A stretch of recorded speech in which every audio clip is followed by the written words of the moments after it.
Welcome to सात्विक आर्य day 9 challenge. इसमें अपन बात कर रहे हैं कि हेल्थ आपकी नंबर 1 प्रायोरिटी क्यों है। और अभी एकदम से मेरे को एक चीज़ का और ख्याल आया, जैसे कि मैं यहाँ खेत में घूमने आया हूँ ना, तो ऐसी सराउंडिंग में जाना बहुत अच्छा रहता है अपनी हेल्थ के लिए, मेरे को ऐसा लगता है। क्योंकि यहाँ पे जो एयर है वो काफ़ी बेहतर है।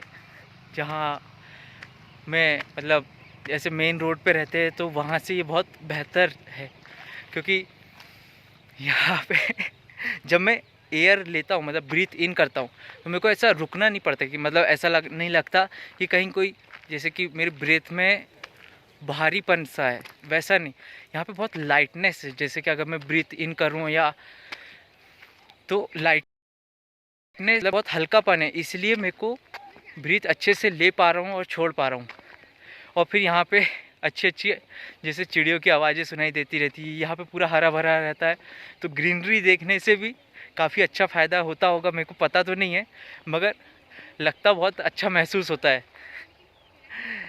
तो मैं बताने की कोशिश कर रहा हूँ कि हेल्थ में और क्या क्या डिस्क्रिप्शन और क्या क्या ला सकता हूँ मैं, जो मेरे को मतलब जानकारी है, बस मैं सामने रखूँगा तो मेरे लिए एक रिफ्लेक्शन के रूप में और वो बन जाएगा। तो अब अपन हेल्थ के इसमें और क्या देख सकते हैं। मैंने एक्सरसाइज की बात किया, अपनी सराउंडिंग की बात किया, ऐसे वातावरण में आना भी अच्छी बात है, इस पे बात किया मैंने। और अपनी डाइट पे बात की। मैं डाइट पे मैंने ज़्यादा बात तो नहीं किया, सिर्फ बोला कि डाइट भी रखना चाहिए। मगर अब देखिए डाइट पे बात करते अपन थोड़ी। हाँ, जितनी मैं मेरी बुद्धि जितनी चलती है उसके हिसाब से मैं बात करता हूँ कि अभी मैं डाइट के बारे में क्या सोचता हूँ। तो मतलब जिस तरह की डाइट है अभी हमारा जो डाइट का रूटीन है, मेरी दीदी बहुत हेल्थ कॉन्शियस है, इसलिए उनके उनको देखते देखते यहाँ पे भी थोड़े चेंजेस आने लगे।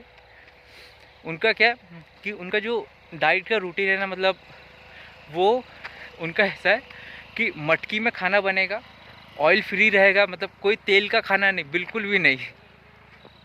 और कोई बाहर का कुछ आया तो भी वो भी नहीं खाना, मतलब जरा सा भी नहीं। मतलब गलती से ही कभी ऐसा होता है कि थोड़ा सा भी टेस्ट वेस्ट कर लिया हो, नहीं तो वैसे दीदी नहीं करती टेस्ट।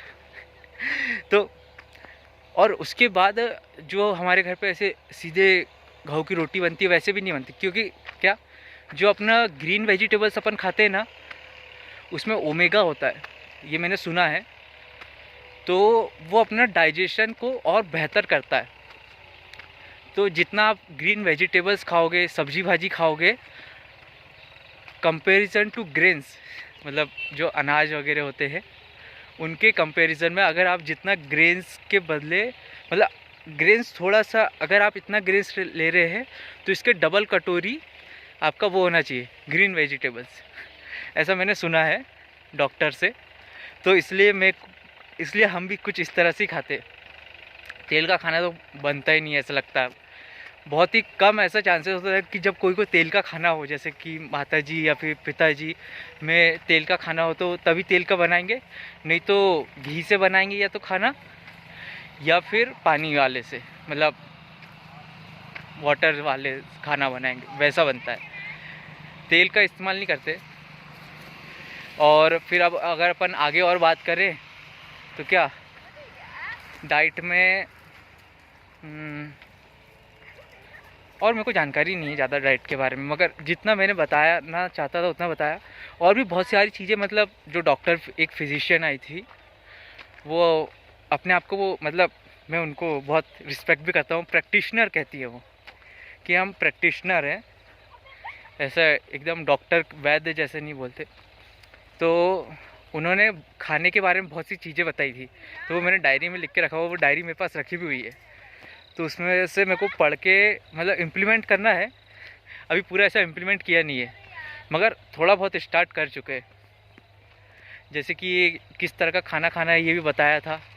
और फिर उन्होंने ये भी बताया था कि सुबह सुबह मतलब अपनी बॉडी को डिटॉक्स भी करना होता है, कि अपनी बॉडी क्या डिटॉक्स नहीं रह पाती है, मतलब डिटॉक्स करना पड़ता है, नहीं तो अपने अंदर जो गैसेस बनी रहती है ना, वो हार्मफुल हो जाती है अपने शरीर के लिए। इसलिए उसको डिटॉक्स करने के लिए उन्होंने डिटॉक्स ड्रिंक बताया था। और फिर उसके बाद और भी बहुत सी चीज़ें, जैसे कि और भी मैंने सुना था कि वो स्मूदीज़ करके भी कुछ होता है, तो सुबह सुबह वो लेने से आपकी एनर्जी काफ़ी अच्छी बनी रहती है।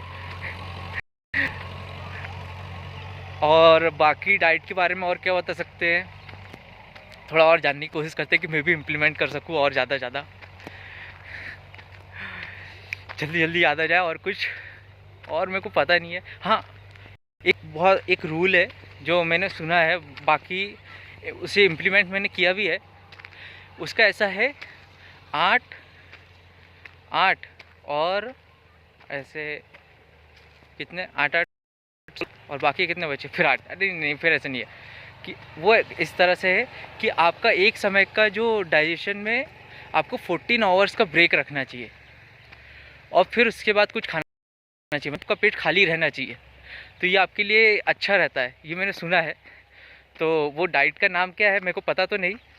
और साथ ही साथ ये भी बोला गया है कि आपके खाने में 6 7 या 8 ऐसे घंटे का ब्रेक रहना चाहिए, कि आपने एक बार खाया फिर उसके बाद इतने ब्रेक और फिर उसके बाद आपका वो वाला चलना चाहिए, इतने आवर्स का लिए पूरा क्या चलना चाहिए कि पेट आपका खाली रहना चाहिए। तो ये आपके लिए एक बहुत अच्छे से काम करता है एनर्जी के लिए। बाकी मुझे पता तो नहीं ज़्यादा, मगर मैंने इम्प्लीमेंट किया है तो मुझे अच्छा भी लगा है वो। अब अभी मैं फिर से इम्प्लीमेंट उसे करना ही रहता है रोज़ दिन, मगर अभी क्या लैक हो जा रहा था कि मतलब मेरा खाने का टाइमिंग बहुत देरी का हो जा रहा है, तो इसलिए उस समय तो नहीं हो पा रहा। मगर वो हाँ 14 घंटे वाला जो बताया ना खाली पेट वाला, वो चल ही रहा है। अच्छा, तो इसमें समय समाप्त। सात्विक आर्य साइनिंग ऑफ।